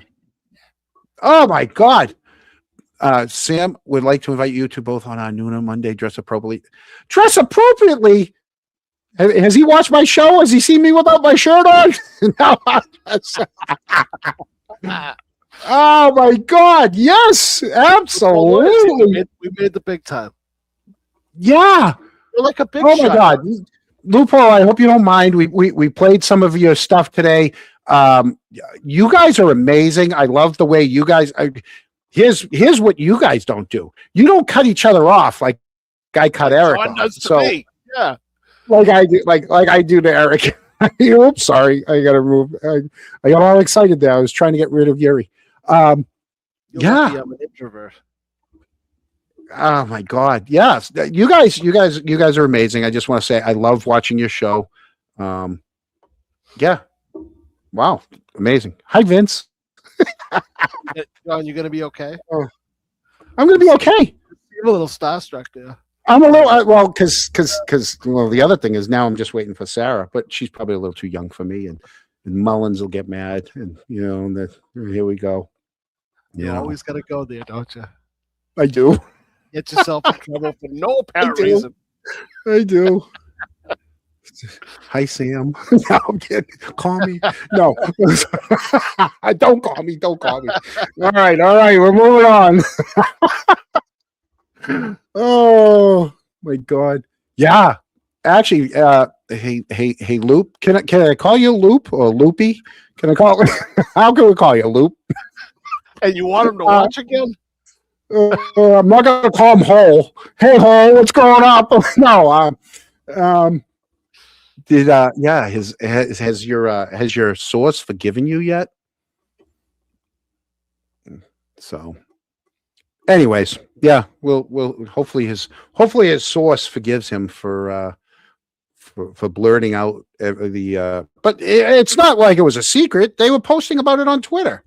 Loopy, yeah, we call him Loopy. If you know him, you can call him Lawyer, man. Loopy. We're friends. Now that we're friends. Now that we're friends. I get a little 15, 16 minutes of Loophole Lawyer. It's good entertainment. Yeah. No, it is. They went long. It was a couple weeks ago. No, it wasn't even a couple weeks ago. It was 1 or 2 weeks ago. They went for like 3-4 hours. No, they're good. I really like you guys. Look at that. Starstruck. Amazing work. And I'll tell you, the other thing I love, coming from someone that edits all day long, I love your comedy edits when you put together the clips from court. He knows just what to put in there to put together. So he definitely thinks Higgins did it. At least at the end of every show he does. Yeah, it's like clockwork. Yeah. 3 hours again today. See? Yeah. I know. It was 3 hours. I hear you. All right. So to our Canton people, just want to let you know that election season, it's coming up. All right. So I took a little dive into 4 of the select board candidates. All right. And it ends up being it's 4 candidates, 4 visions, and 1 town that can't afford another few years of confusion. Right. And with Chris stepping down, that's a good thing. So this race is no longer about just slogans and lawn signs and voting for your friend. Each candidate has put out a different idea of how Canton should be run, which is a good thing, since the last few years has felt like more like a group project where nobody read the instructions, and Chris Albert was the one holding the IKEA directions. So, so here's where we stand. No particular order. All right. Greg Murphy. He wants us to stop waiting for things to break before fixing them. I like that idea. That's a good right? approach. I do. He's been posting about what he calls the Canton Nexus strategy. And it comes down to one idea. If you maintain properties and everything in town properly, they're going to cost less. You know what I mean? Buy something nice and take care of it. Roads, buildings, water systems, all the stuff nobody thinks about until it fails. All right. What about the old saying? What about the old saying? If it ain't broke, don't fix it. No, just because you got to upkeep things. You have to take care of you, right? Do you get oil changes? Yeah, at the appropriate time, absolutely. Preventative maintenance, right? He's saying that the town needs to stop reacting and start planning. So his focus is data-driven decisions, preventative maintenance, better budgeting, transparency, and departments that actually talk to each other. In other words, run the town like someone's actually watching all the numbers. Okay, that's his schedule all the maintenance so you actually know where the budget lies. There you go. Yeah. Then you have Julie Beckham. She wants more engagement, more voices, more planning. Okay. Her campaign is built around what she calls people, places, and progress. Her platform is heavily into communication, inclusion, and long-term planning. Right? She wants to get more residents involved, which I would love, because you see the same people on all the different meetings, right? All the different boards. You got, someone on 2-3 boards. It is run over everywhere. Yeah, get more residents involved in these boards. I love that. Better town communication. Follow the master plan. She's into the environmental and energy programs. Excuse me. Affordable housing. Modernizing the town operations. I'm all for that. We saw the receipt I got from the town clerk when I did. Somebody asked, they go, "What is this, 1983?" They giving you a receipt out of like the 1980 book, and policies for AI use, because AI is here, people. It's here to stay. See, now I just got caught real quick. Pricks and cider goes great with a Nuna. Vince, can I bring my pricks and ciders? Vince, I hope you allow me to bring my pricks and ciders.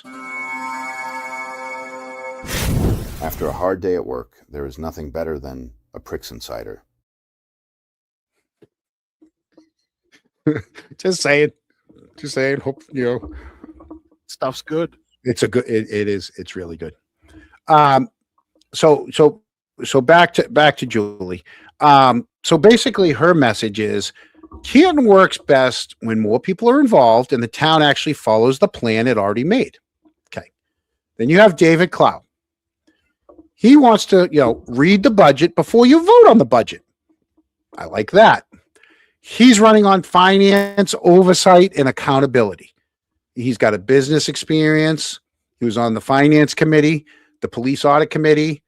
And his campaign sounds like someone who thinks the town needs more people asking questions before approving $1 million decisions.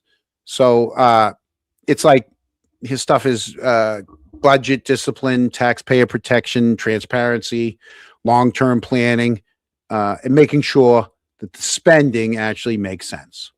Straightforward. Ask hard questions, check the numbers. All right. John, I got a And- question. Yeah. Dave's also running for the town assessor. I know. Will I he be know. able to hold two? If he were to win on both positions, would he be able to hold office on both? I assume know. yes, but I don't know. I think this is the first time someone's ever tried to do that. So I would assume yes, because if he's running for both, I would assume yes. I know that Bill Galvin is holds two elected positions at the same time. Yeah.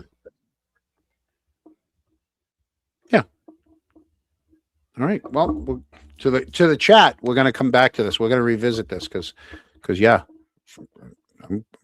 I'd like to talk to Sam. Hi, Sam. Big fan. I'm going to sit there. I'm going to be like Cindy. I'm going to be like Cindy Brady, and I'm just going to be like this.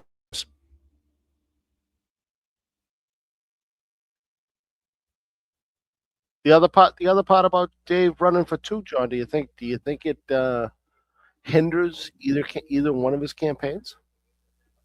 I don't know. I think some people might think it. Others might not. I don't know. You cannot hold both offices. I just heard from my political advisor, and you cannot hold two offices. If he wins them both, he's got to turn one down. In other words, pick a lane. Wow. Right. You can't park there. Yeah, you can't park there. Can't park there. Right. I like him. Yeah. He did an effect. He was very effective on the on the police on the audit committee. Yeah. Okay. I found it interesting that he was running for two spots at the same time. And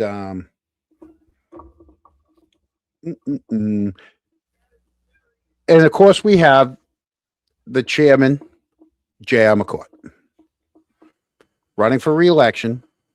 He's got decades of involvement in town committees, the building projects, housing, parks, zoning, the select board. And he's running because he thinks that the town needs steady leadership while dealing with big decisions, big projects, and of course, big controversies. He wants to keep the budget stable. He wants to support public safety, manage large building projects, make careful decisions, and he wants to try to bring the town back together. And so his message basically is, guys, things have been tough. Let's not make them worse by rushing into bad decisions, because we've basically seen what happened when you guys voted in Chris Albert. Those are my words, not his. That's my interpretation of his campaign. I'm just giving you guys up.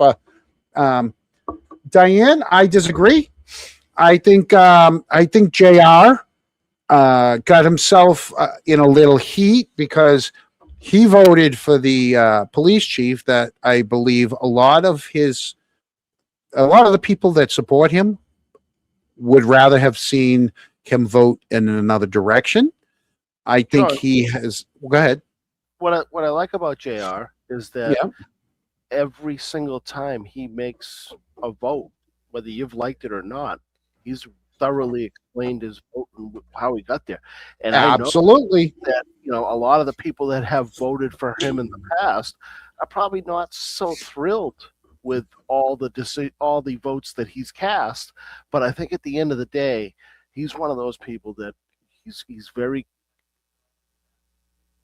he loves Canton as much as anybody. Absolutely, he does. Whether you agree with his political philosophy on how to run the town or not, does it? And I think all the candidates do. I'm not saying that the other three candidates don't love Canton too. They sure do. I know JR probably a little bit better than I know the other three, and he's gone against the grain with a lot of his supporters sometimes as well. And he's got plenty of supporters that believe he's done the right thing. So. The one thing JR has is he's got a track record. We've seen it over the last 3 years, and it's been front and center because the select board meetings over the last 3 years have been front and center. Okay. and we want to be up front. Neither Erica or I have a vote in this. No. Okay. We have no vote in this. In this show, even though we will bring up any topic about Canton, I'm personally not endorsing anyone. I'm not. Okay. Either. Okay. I am endorsing George Camo for library. So if he loses, it's my fault. Okay. I mean, he's running on a post. So I mean, if he loses, any chance we can get him on the show and highlight his campaign? No, he wants nothing. He wants nothing to do with our show. But all right, who's running against him? Can we get? But here's the thing. I did hear. So George is running unopposed, right? And he's out there holding signs. And someone approached him and said, "Hey, you're running unopposed. Why are you out here holding signs?" He goes, "Because I take this seriously. I don't just assume people are going to vote for me or just I'm going to win because nobody's running against me." So, I mean, his whole life, he's done it right. I might not, people might hate me or don't like what I do or what I say, but I'll tell you, George, don't hold it against him. All right. And that's it. You want to come after me, come after me. So, and that's the other thing is, I'm pretty sure George thinks you should wear socks too. I know. Yeah, I know. Yeah. Well, I the only reason I went to the hospital was because of him. The only reason I went to the Faulkner because he told me I had to go. It wouldn't be an election. It wouldn't be an election if a Camo wasn't on the ballot. I mean, between Jeremy, George's wife, I almost went on the ballot once. I was going to run for select. Thank God I decided not to run. I would have probably won and looked like an idiot up there. So, who knows? But yeah. So we're not endorsing anyone. We're not going to endorse anyone. We're just letting people know what's going on. And he was out there. It's going to be a hell of a race as far as this. I mean, it's coming up quick. There's weeks into this that are left before the election. So with four strong candidates, I think it's going to be a very interesting election. Are we going to be with the Cronkmobile on election night again? Should we? We should get a bigger mobile. What do you mean? That thing was just I could get. What do you want me to get? We should get a Winnebago or something? Yeah, I'm sure somebody in town has a Winnebago that we can set up a real studio. Somebody's got to have a Winnebago that we can set up a real studio in and park that thing in front of town hall, put our Canton Chronicle logo right on the side of it, and have everybody pepper us with it as they drive by. You know how many eggs would hit the side of that thing as they drive by? We could put a couple of chaise lounges in the back of Gary's trailer and have him tow us around town. Tomorrow night at the library, right? Tomorrow night at the library, you're gonna see all these. You're gonna see the candidates night, right? No longer is it a popularity contest, people. Is that going to be live on televised? It's going to be televised. Will it be on? Will it be on the Chronicle? No, unless you learn how to friggin' put it on there. I work late Tuesdays. Yeah, well, I have to work tomorrow night. I have a hockey. Once a year. John, you're 57 years old, for crying out loud. Once a year. Hockey? No, you almost lost your big toe. I know. I take my hockey evaluation seriously. I get to judge the all of Newton Youth hockey every year, all levels, and I'm one of the ones that determines if you're an A, a B, or a C. Every year. Richie, is that the box trailer that had all the trash that we picked up? Because if so, we're good. Appreciate the help, though. Yeah, we're gonna put my couch in the back of his box trailer. Couch, lights, and after we threw all the bags of maggots in it. Pull up. Let's put the couch in, the ring light in, the cameras. But no, I tomorrow night is my second week of evaluating Newton Youth hockey, so I can't do it tomorrow night. All right. It's just it is what it is. Oh, it's a car trailer. He wants to put us in a car trailer. Yeah, that's fine. Yeah, of course. Yeah, right. So we have one more story to get to. I know. I got the elephant costume. One final. We have a final, and this one's more serious. All right, I want to be serious on this one. We saw. Let me pull them up.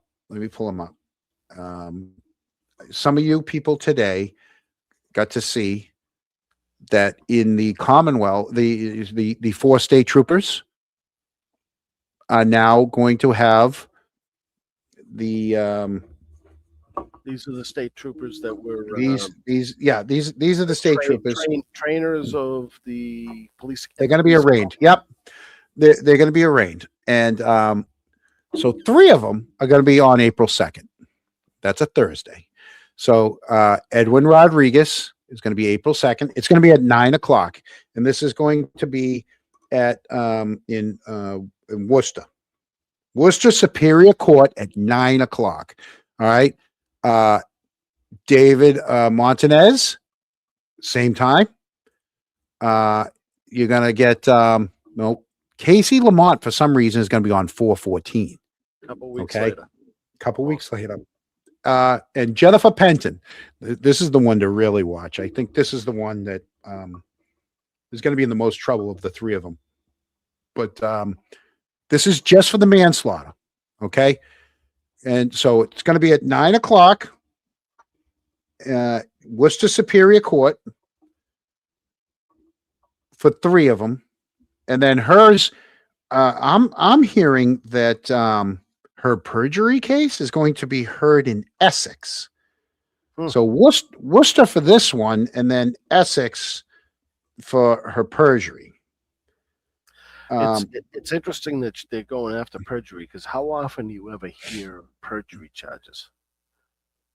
I know. Doesn't not too often. So the perjury thing means the prosecutors believe that basically she didn't make a mistake. She lied. And we're going to see what happens with that one. So what else I'm hearing is for anyone that wants to go and is going, what I understand is that Enrique's favorite color was Kelly green. Same green as you see on St. Patrick's Day. So if you're thinking about going, then could you please think about wearing some Kelly green t-shirts, clothes, hats, anything, yeah. John, these are state charges, so this will be televised as well. Oh, there you go. Yeah. So please, it's like I said, 9:00 in Worcester Superior Court. And then Casey's on the 14th. Yes, that color right there. Aunt BB, that color. The Kelly green. Little lighter than this, but any green works. Let's show our support for Enrique. That's probably Penton is alleged to lie to the grand jury along with lying to independent investigators. That's probably why she's gonna that. Let's make sure out of Essex. Let's make sure bad cops pay the price. My mother always said, "You got to be willing to do the time if you're willing to do the crime." Right. Absolutely. So we already know that the case has forced the state police to suspend some of the training practices, right? We talked, Brandy and I talked to the retired major. They brought in an outside investigator, and now we're going to see 4 indictments. And you know how hard it is to see something like that? Cop's daughter, most of them are good cops. It's the few bad ones that spoil the bunch, unfortunately. Yeah. So you're right. We're also very happy that your father's a good cop. Yeah. Kudos. Your mother was a Beretta. What is this? I'm missing that one. Father was a good cop. Cop's daughter. Yeah. Well, obviously he was, because your handle is Cop's daughter and you're very proud of him. So as she should be. Absolutely. So there you go. Yeah, and DJ Mullins, you two, thank you. Before I mean, I'm not hanging up yet, even though it's 9, but I want to get that out of the way. Thank you to you. Oh, while we're at it, Richie Schiffer, member for 4 months. Thank you. The Duck King. Okay. So to the person that talked, that had the conversation with me, that's the guy you should be mad at. Don't be mad at me. Be mad at Richie. and thank you, Diane. Mad at Richie. Thank you, Diane G, who gifted 10 memberships to Can't Chronicle. Thank you, Diane. Thank you so much. It's going to be used. That money is going to be used for another information request or something. Oh, I do want to get into something, and I know I want to look into something. I don't care. I want to be upfront with this. I don't want to. Spit it out, John. Fuck it. No, I'll wait. I'll research it first. Well, are you shitting me? Yeah, really? You're gonna do that to the Crocs? I do that to the Crocs. It's nothing. It's just a petty thing. It's just ain't right. Yeah, it's just a penny. No, Iced Coffee Girl. I did not wear a costume to the game. I thought about getting a costume, but let me tell you this: as we walked in, the 3 of us walked in. Who do they sent off to on his own to go through the scanner? Me. The other 2 just got to walk right in, but no, I was the one that had to go through the body scanner. So yeah. Once they got all the paraphernalia off you, they let you in. Yeah, I didn't carry much. What else we got in the chat? Just because I love our chat, and if I missed anything, yeah. Sorry that I missed a bunch of chats. I won't let it happen again, but maybe. John and Eric, if we can get in touch with Emily C, she might be able to help us with getting Loophole and Samantha to help us get together to do a show. That'll be awesome. Cash Only Town Hall, Mountain Man. It was a fun ass chat this evening. That's awesome. Changing. I missed the angle park in the center too. I have an old picture of the angle parking in the center. We'll bring that back next week. I think there was more cars. I think what they've done to the center is horrible. Shane, you try to get in a word edgewise with John. I'll give up my seat 1 week. Come in, make it happen. Changing. Have you noticed Eric hasn't led any of the topics? Okay. Who do you think does all the work? Well, it's your show.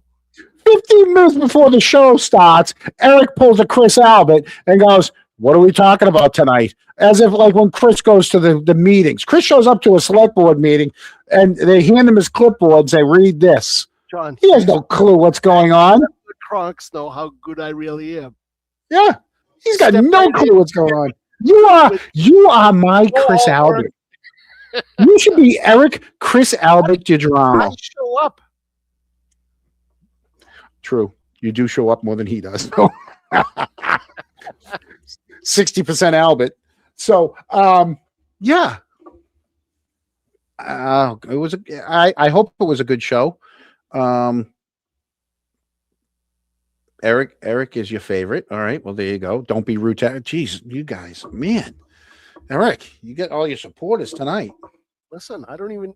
They stick up for me because they know they do. Right. They do. I mean, yeah. And I appreciate every one of them. Love them all. Next Sunday, folks, Eric's running the show. Eric's picking the topics. I'm gonna sit here like this. Listen, probably not. I'm gonna stick with what I'm good at. Yeah. And I'm gonna show up. Yeah. Well, I already know we're gonna be talking about some of the Forensic 4. Waiting. That's good entertainment. I can't wait to watch the next episode. I mean, hey, listen, I know people are bummed out that we promote them, but why not? It's free entertainment. It is, and that's all.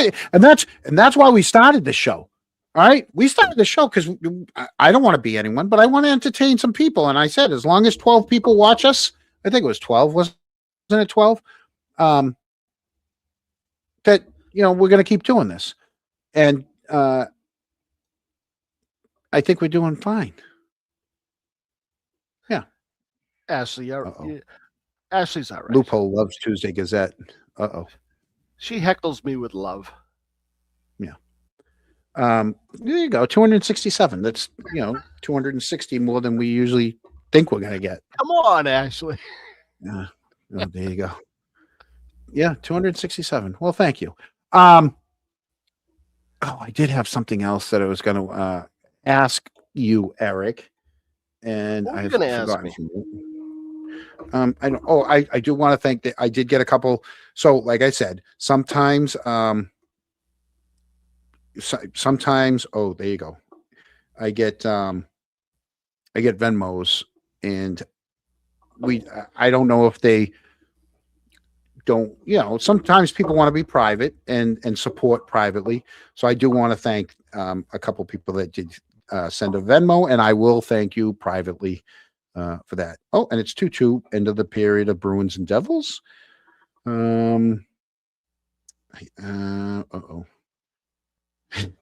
Kronk hates Mama Llama. I don't hate her. I got breaking news. Stop it. Yeah. We're in 2 hours and 7 minutes, and you got breaking news? Rumor has it Caitlin's pregnant. Are you saying that could have been a big shower party? Baby shower? I don't think it. Everybody in for the baby shower? I don't think they went to Worcester for a baby shower. But there you go. Yeah. Yeah. So I don't know. Maybe they had Plevin playing the party. Little baby shower party. Yeah. Right. Yeah. Did I ever ask you did I tell you about the Spanish the Mexican magician? The Mexican magician? Yeah. And you asked me what? Did I ever ask you about him? No.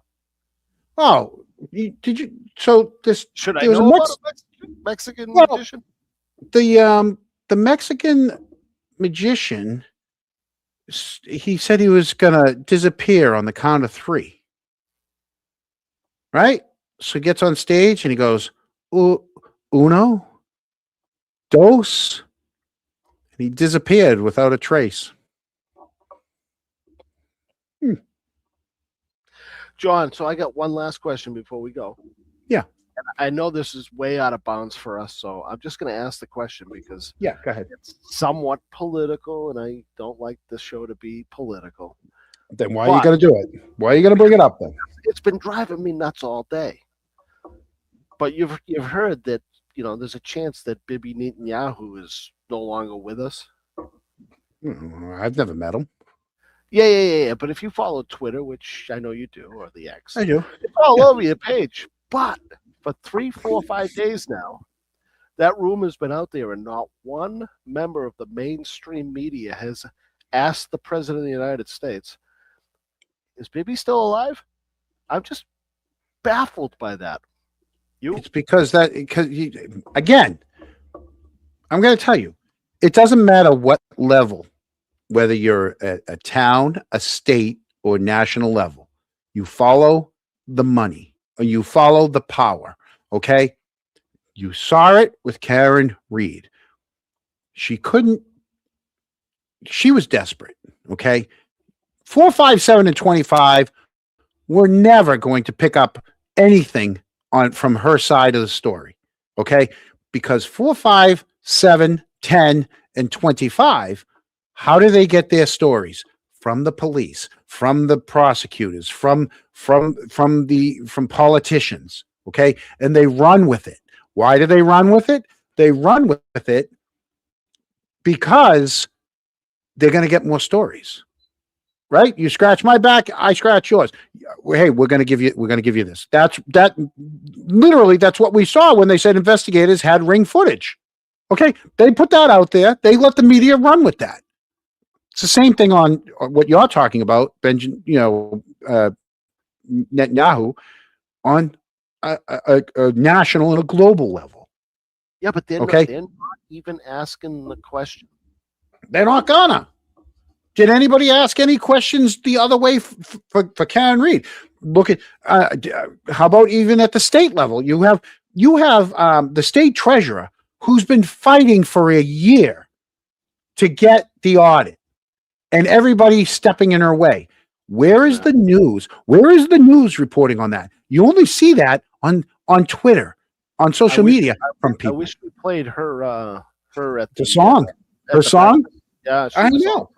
You don't see that in the media because it goes against the narrative. Yep. So Karen was desperate to get her side out, and they found someone that very early on was able to put her side out, and like it or not like it, this is where we are now. We already we don't have to go back and go through everything that happened. We already know. And I'll put that up there. Yeah. I didn't say that. Seeing the Light said that.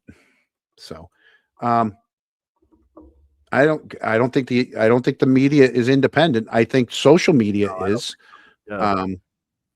I think 4, 5, 10, and 25 are pretty much bought. If you have editors to answer to, you're not independent. Saw it during COVID. You saw it during COVID. They all reported the exact same thing. So, I'll be honest with you. I'm intrigued by what's going on in the Middle East, and I will not watch mainstream media to get that news. You know who I watch? Who? Grant Smith Ellis. He's got the best coverage. Oh, that kid can go on his own for like 4 or 5 hours. 12 hours a day. Yeah. And I catch him probably 3-4 times during the day, because he goes on late. He stays on late. But his coverage is phenomenal. Yeah. Hey, Mullins, hold off, Mullins. I want to play that.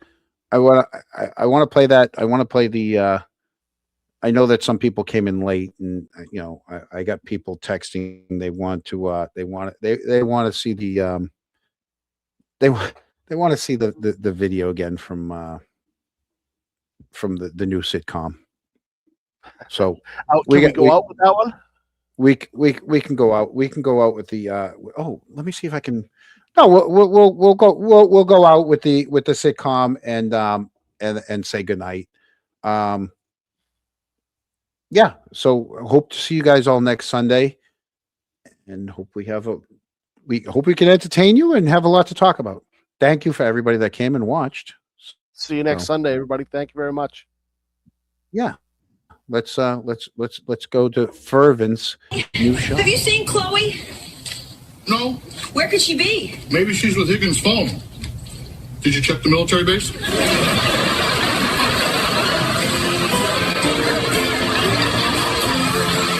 There ain't no party like a make-a-birthday party. There ain't no party like a make-a-birthday party. There ain't no party like a make-a-birthday party. There ain't no party like a make-a-birthday party. Now they're out here calling us the house defendants. How the hell do we even contest this? Yes, Karen really wants her vengeance. Oh shit, now we're known as the house defendants. House defendants. We the house defendants. We the house defendants. It's not pleasant. It's not pleasant.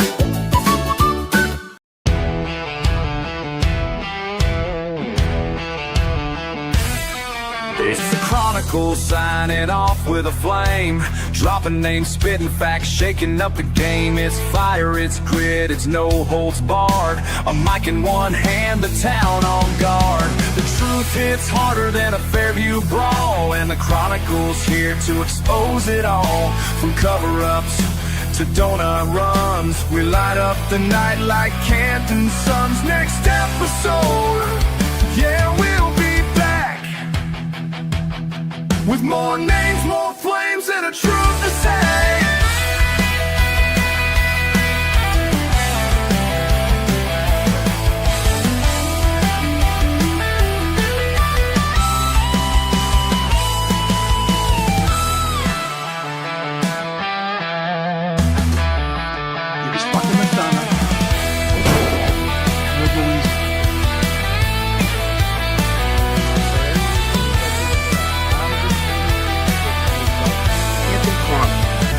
The URL to that is